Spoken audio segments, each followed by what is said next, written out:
maos kedeng Serwadya balani Prabu Kala Persona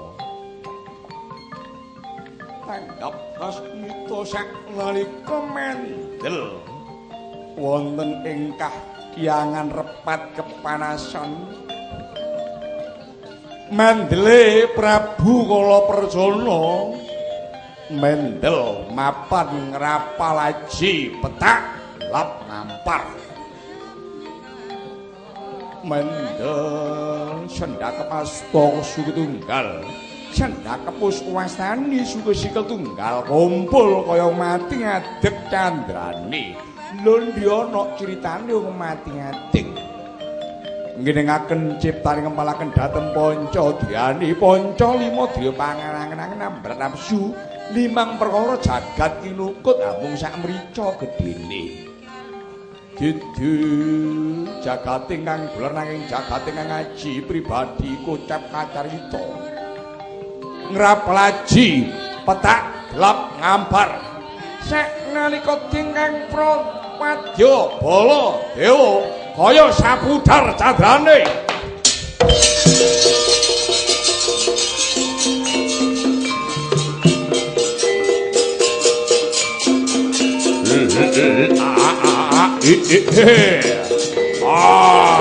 Om Titi Mas Manik Rojo yang kewadaki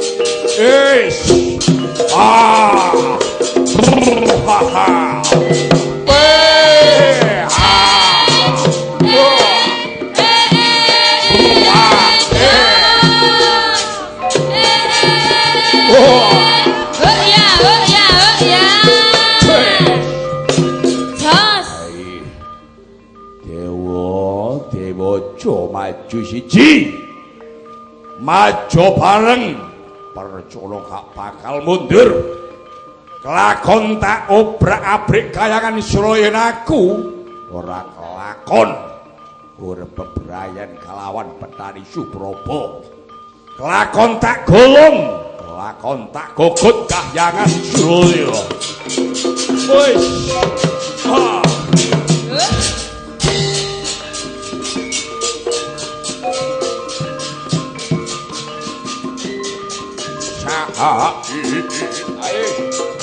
wong kanca maju bareng ayo lho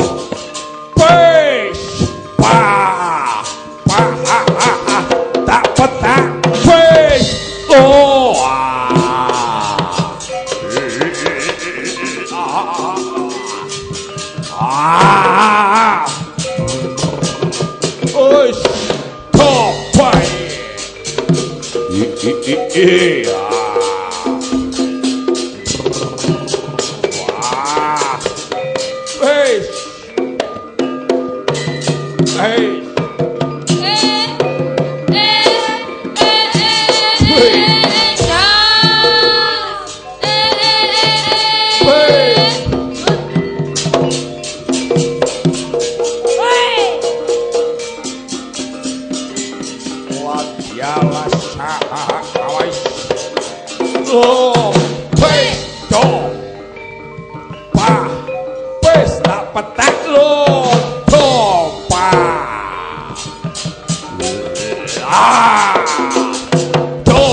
ojo kira kuwi tak petak lho topa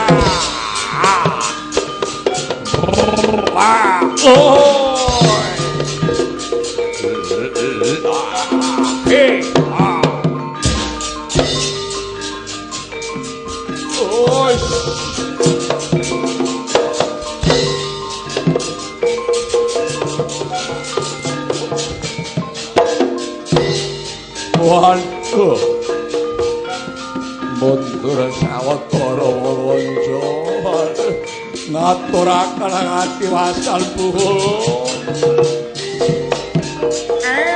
apa arek dhisik percona arek dhisik bergencang Pak Pong seketi mung lamang le kembang korek kembang arek dhisik percona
Yana netra caksraya restinya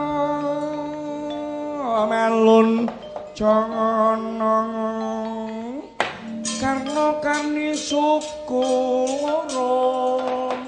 watekala marang sawiji suklara watekala marang sawiji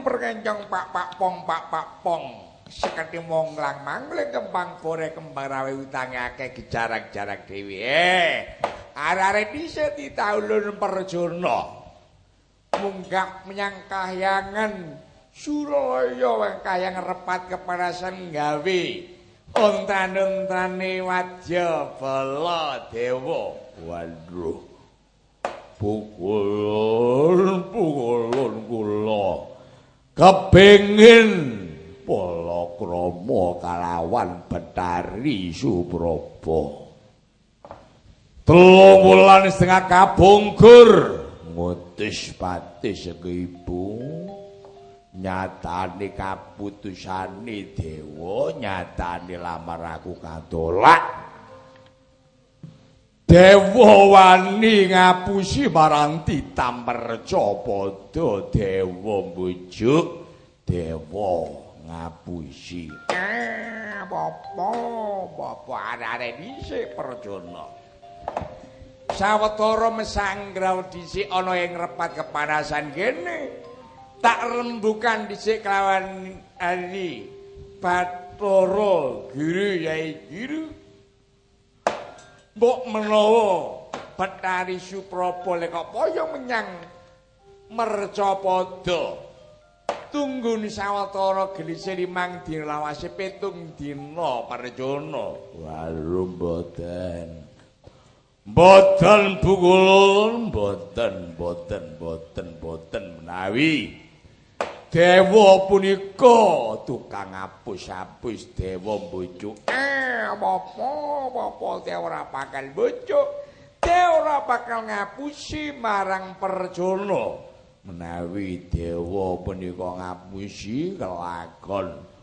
kayangan Surya tak gawe sungsang bawana balik kayangan Suraya tak gawe Mercapada tak gawe kayangan Suraya apa perkencang sawetara mesanggraw dhisik ana ngrepat kepanasan tak ora dhisik apa gelem Supraba kok dadekno garwamu percana waduh siruwun menawi mekaten kula rantos wonten repat kepanasan punika kula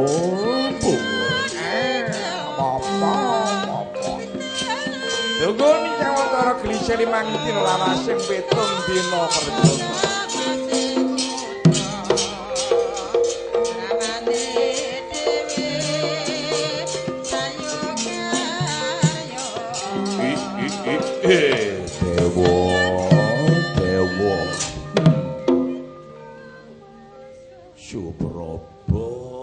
Supraba ayi kelakon dadi garwaku wong ayu wong ayu.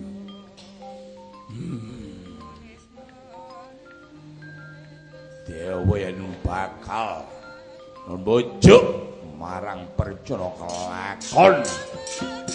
Kelakon tak gulung tak gugut kahyangan Suwaya.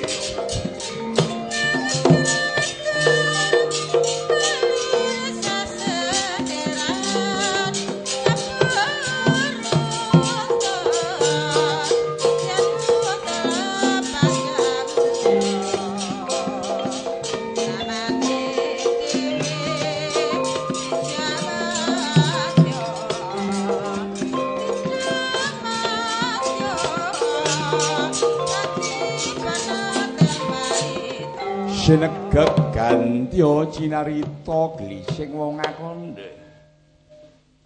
Mboten nyarosaken wonten ing kahyangan repat kepanasan, mboten nyarosaken lampahipun Prabu kala percone ingkang mesanggrah wonten ing repat kepanasan inggih mboten nyarosaken tingkang wadya bala dewa kaya dening Gapaden Intri kaya dening Sapudar candrane mboten kiyat nampi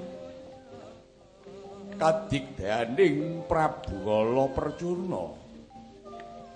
Punika wernaning pukulun Sanghyang Bathara Giri nampi rawipun Sanghyang Bathara Nanode susah penggalipun awit goncangipun kahyangan Suraya kahyangan Windar ngandir bawana ya kahyangan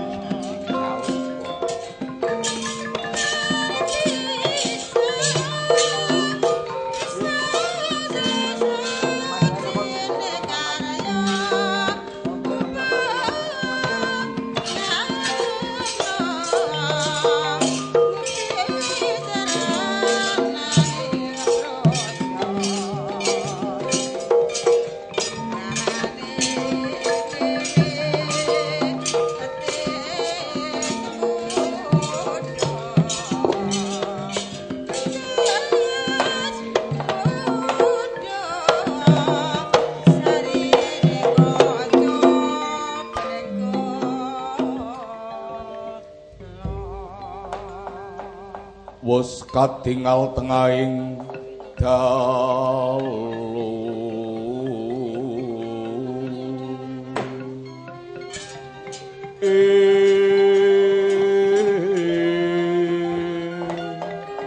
abyaratri wis ketingal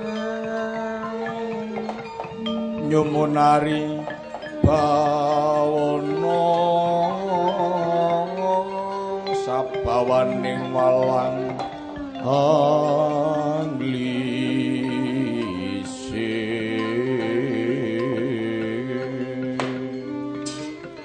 miwaswaranya sang ibu aranggana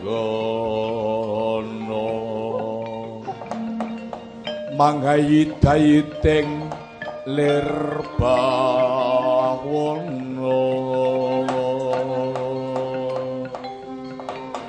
mangkono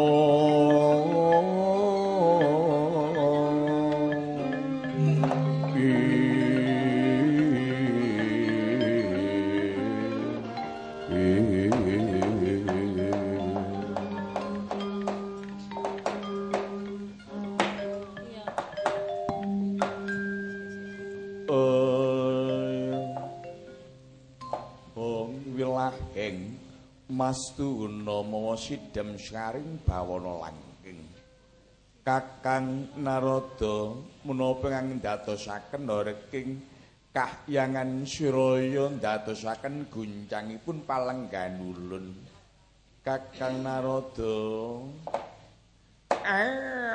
Popo perkencang pak pong sikete mongklang mangling kembang pore kembang rawe utang akeh di jarak-jarak dewa di guru ingkang dadosaken raking kayangan Suralaya goncangipun kayangan Suralaya punika wonten titah Mercapada ingkang wantun jumangka menyang kahyangan Suralaya tanpa tinimbalipun adi guru punika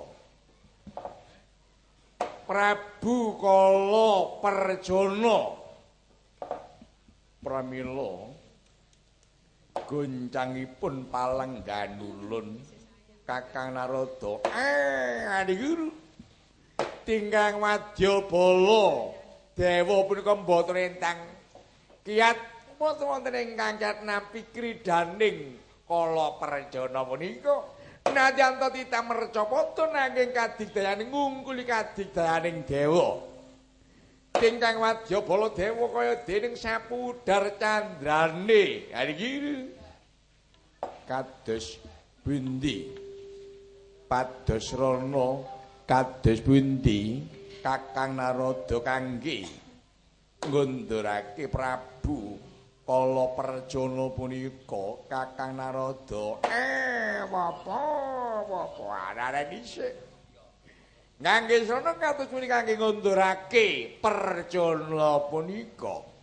panjenengan kebayaning Suralaya Kakang Narada ana dhisik iki wonten ing Mercapada punika wonten lairipun nang Japang paying kang aneh-aneh ingkang kalipun ingkang dadosaken raking kayangan Suralaya punika wonten titah Mercapada ingkang lagi tapa brata tarak brata ingkang wonten madyaning wana krenting krendha ya wana krendha wahana wonten pun nang Japang bayeng kang aneh-aneh larike punika kok pusrih boten saged pedhot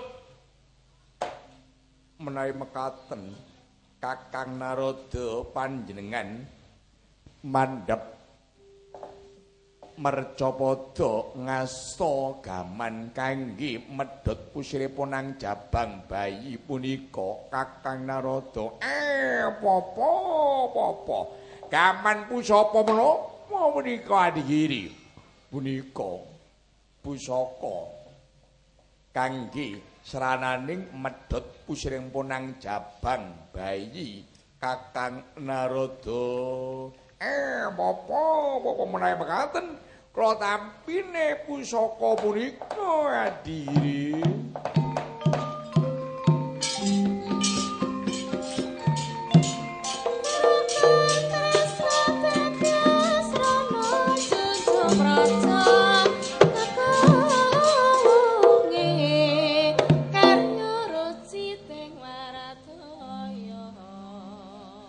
Pusaka Kunta Baswara ya Kunta Wijaya Danu panjenengan trami Kakang Narada mandhap Mercapada punika wonten salah sawijining titah Mercapada ingkang lagi tapa brata golek saya kangge medhot pusring menang Jabang bayi apa menawi mekaten Adigiri kula mandhap yang Mercapada Adigiri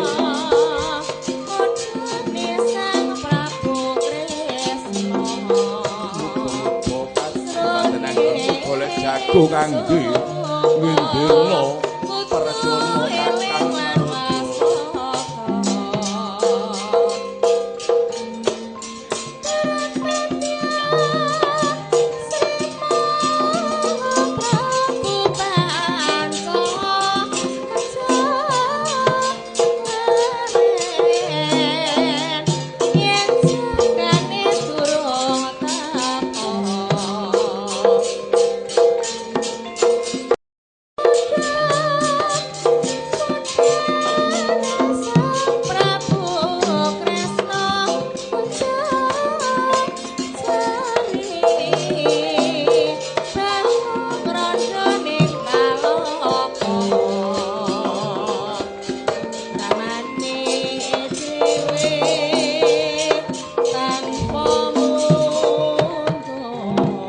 carita boten nyarosaken wonten ing kahyangan Suralaya nyarosaken wonten ing Mercapada Glising carita Glising wong akandha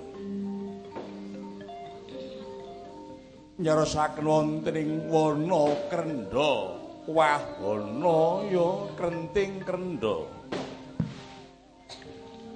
punika wernaning Raden Suryatmaja ingkang lagya tapa brata wonten madyaning wana krenting krendha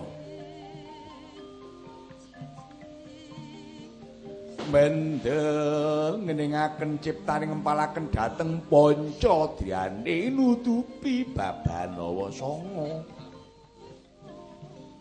katingal sumunar tejaning Raden Suryatmaja bangsa Polong mlasa dhateng araganing Raden Suryatmaja sumunar tejaning dasar Raden Suryatmaja turuning pukul Sanghyang Bathara Surya saknalika srengenge dipun tontengi dipun lilingi epek-epeke Bathara Surya jagat kadingal peteng dedeg Bathara Narada klintu anggenipun paring gaman Kuntawijayadanu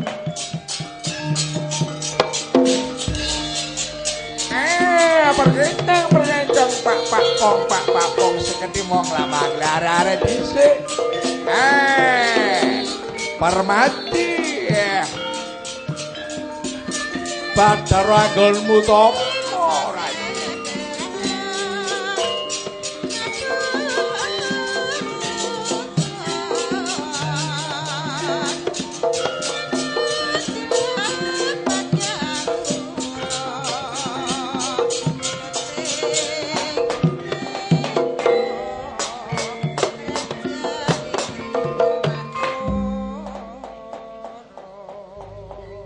Yana dewa-dewanyo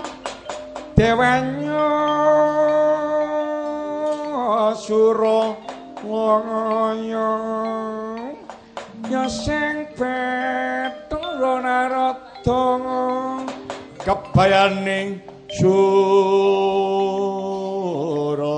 Laya kebayaning Sura Laya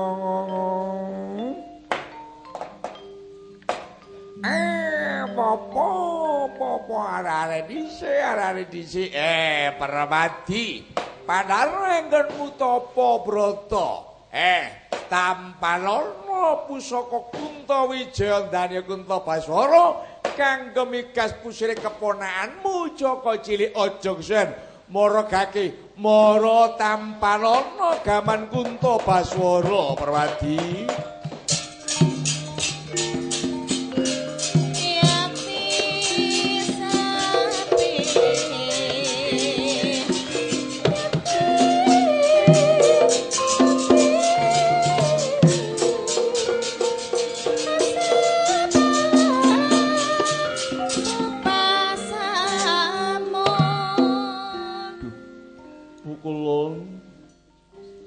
banget panun kula pukulun jago suwen bali menyang pringkondani tugelen pusrep peponakanmu Jaka Cilik mungkin tambahi pangestu kula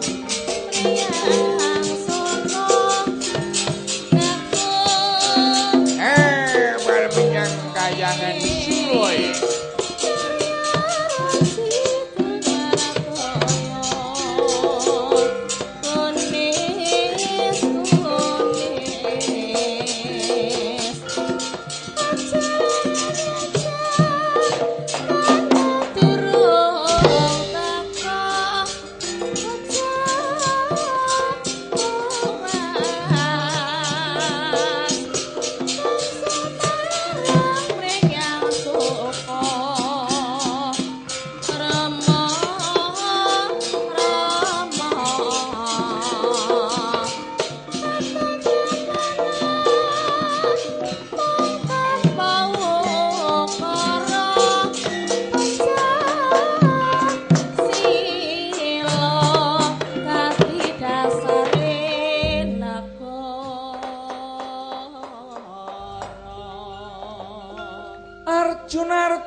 wong martapa lali garwa putranyong ganjarannya pinanggiya wingking ganjarannya pinanggiya wingking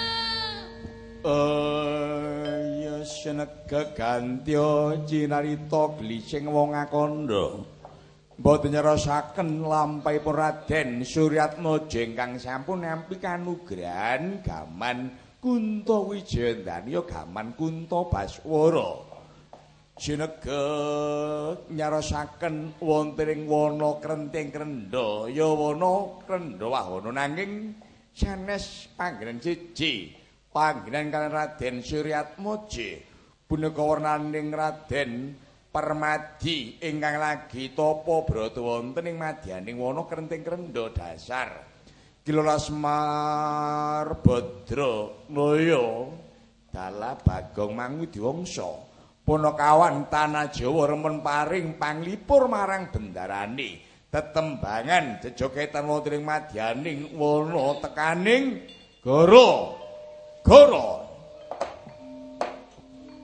Patas manis popos tabuh saumpama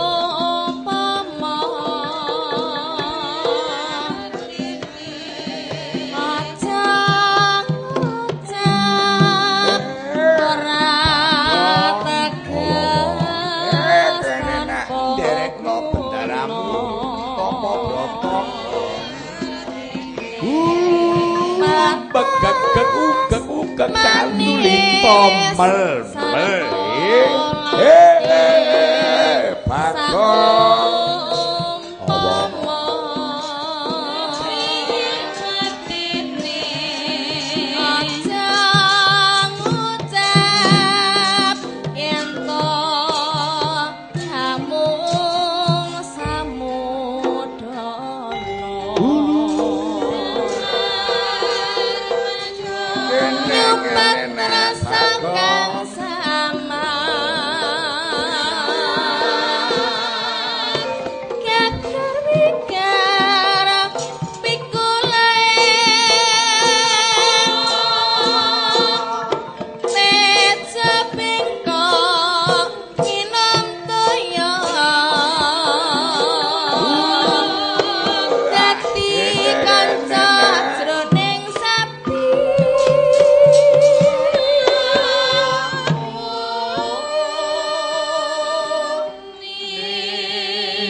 bendaramu topo broto nak iya ma patas manis yen ngucap sing hati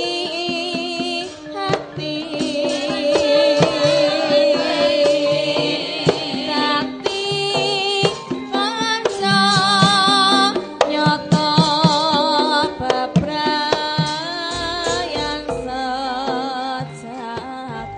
enak nanggonmu lungguh gong ya ma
Bagong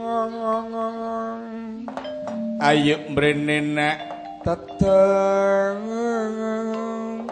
bangan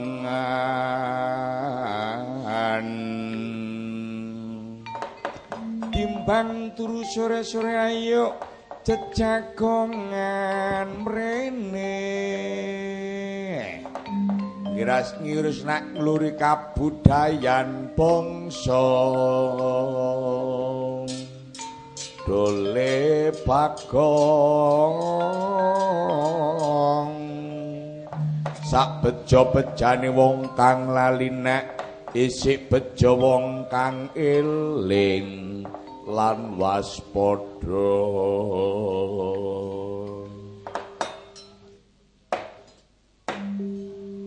hulu begegek ugak-ugak sendulita mel-mel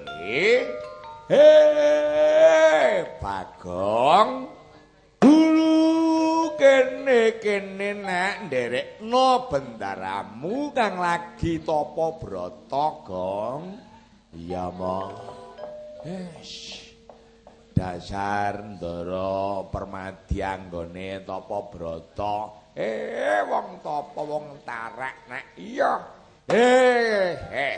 bot-bote golekno golek gaman kanggo medhot udele keponakane Jaka Cilik lah iya wong Sekti Mandra guna wong Digdaya kedhot kekat-kekot kok nurun iya ya Gong nalika laire ramane Brantasena bisane iki dhisik ya biyen lair bungkus iya bisa pecah bungkuse uga iku saka digading ya Gong iya mo la iki nurun anake wong jenenge udel kok wulete glani la iya sakakae gaman sing landhep-landhep gak ana sing tedas Gong ya muga-muga ndara permadi anggone tapa brata muga-muga kasembadan muga-muga kabul kawusanane anggone golek gaman nampi kanugraning Gusti ingkang murbeng dumadi iya Gong ayo ngasus sawetara nak nembang-nembang sing penak kono ya Gong kanggo jambine saya nek kanggo jambine saya mumpung aku lan siramu iki diwenehi wewenang lipur ana ing anjungan Jawa Timur Taman Mini Indonesia Indah kene Gong iya ngaturno panglipur marang dulur-dulurmu sing saka desa kono sing saka Jawa Timur ngono raketang sak gending rong gending kanggo jambine saya nyuwun gending apa ngono mo kas Jawa Timuran nek kas Jawa Timuran kaya dening walang kekek Gunung Sari Tengul gak kaya gending-gending sing lawas pancene Gong iya apa marek apa mo awak dhewe ki wong tuwek wadah jam 2:30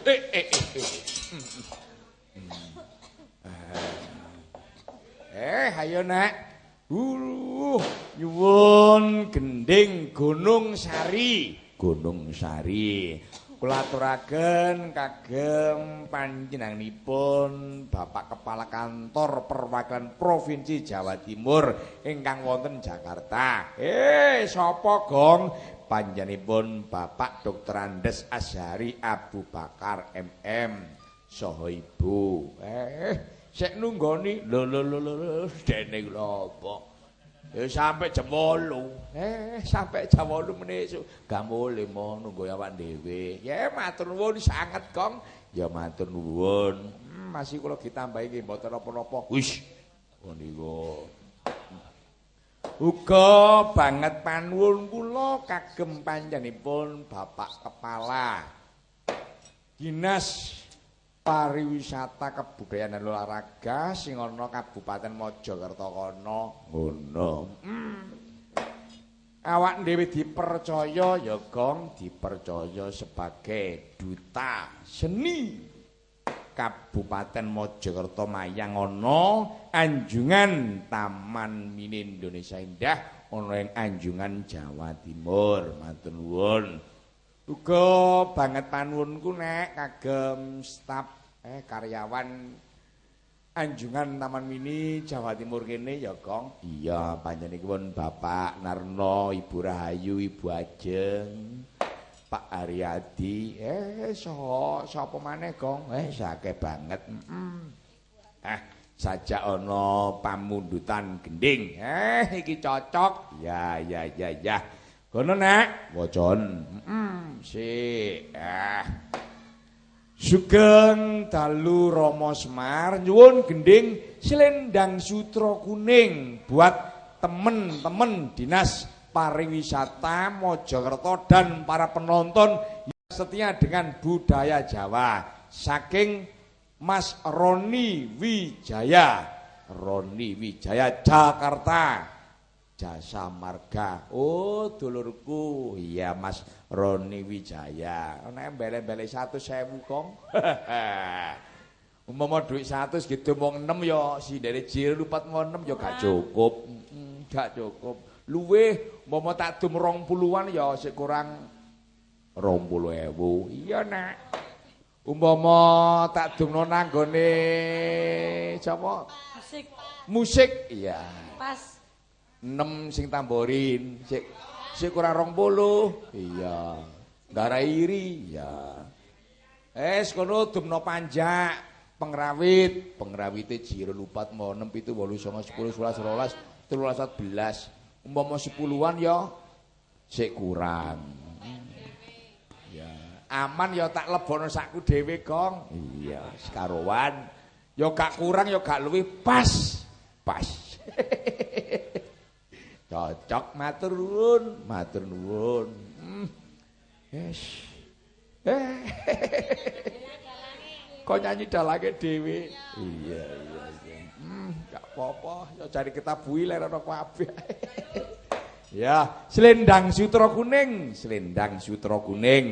Pamundhute Mas Roni Wijaya dipunaturaken kagem kadang-kadang ingkang wonten Dinas Pariwisata Mojokerto. Monggo ingkang nyekar Ibu Wulandari.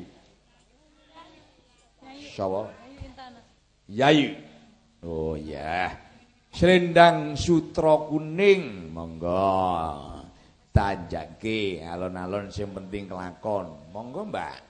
Dados.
matur bareng dong.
Matur nuwun.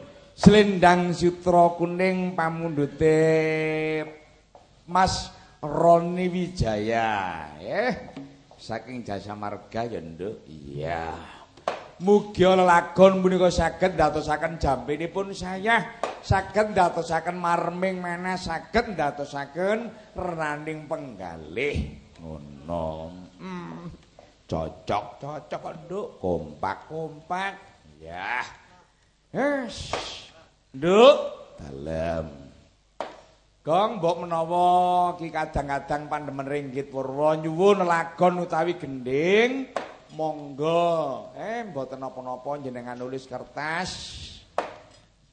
Masih gano isine gak apa-apa. Ora dadi apa. Gong aku nang kene wis dibayar luwih-luwih. Dibayar luwih-luwih, cukup nulis kertas tok gak apa-apa. Ngono. Ya.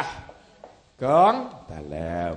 Nggih. Yamene penake diwenehi apa nak? Iki gak kaya sambel kemangi, Gong. Iya. Pamundhute panjenenganipun Pak Narno. Panjenenganipun Pak Haryadi. Sambel kemangi. Uga pamundhute ki sing joki sound system, Gong. Sing joki sound system. Nyuwun sambel kemangi ini Pak Dalang. Oh iya. Tak layani Jawadir ya. Ya nak. Sambel kemangi kanyekar Mbak Rika. Ya. Sambel kemangi ini. Ya Rik. Jumeneng ya ora apa-apa. Ya. Diaturno marang dulur-dulurmu ya, Nduk. Diaturno marang dulur-dulurmu ki sing saka kabupaten ana sing saka Lamongan, Sidoarjo ingkang makarya wonten Jakarta, ngempal. Dalu punika ngempal wonten Anjungan Jawa Timur kene ya, Gong. Ono. Go sajake ya ana paguyuban sing saka Mojokerto mang paguyuban apa, Gong? Paguyuban Paku apa mang nek? Paku Majapahit. Lho ana paguyubane. Rawuh. Jare sing sapa sih rek kemarin. Ya, monggo sambel kemangi tanjake dados.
Sambel kemangi nadyan dipangan isuk sore bedhug tengah wengi ya enak ya Kong enak mong mugi lagon sambel kemangi saged ndadosaken jaminipun sayah kagem kadang-kadang kula ingkang siang kala wau merdamel sedinten puput ngono ya Gong apa mo ki gending khas Jawa Timuran nek gending khas Jawa Timuran ya nyuwun Gunung Sarine Gunung Sari sing nyengkar Ibumu Sarni diaturna marang para kadang-kadang sepuh para kadang-kadang sepuh uga kula aturaken kagem dulurku sing saka Kebumen ya rawuh ngono. Staf Dinas Pariwisata Kabid Kebudayaan panjenenganipun Bapak Anggar ngono. Sakjane iki panjenenganipun Bapak Joko Ki ya nyekar Bengawan sore lho, Gong. Ngono. Isih ana ah. Isih ana kok nek. Iya, ditunggu. Ya ayo ditunggu ya, Kong. Ya. Monggo Bu Sarni. Gunung sarine kono sing enak ya.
Tayupan Lamongan, Gong. Ya, Mo.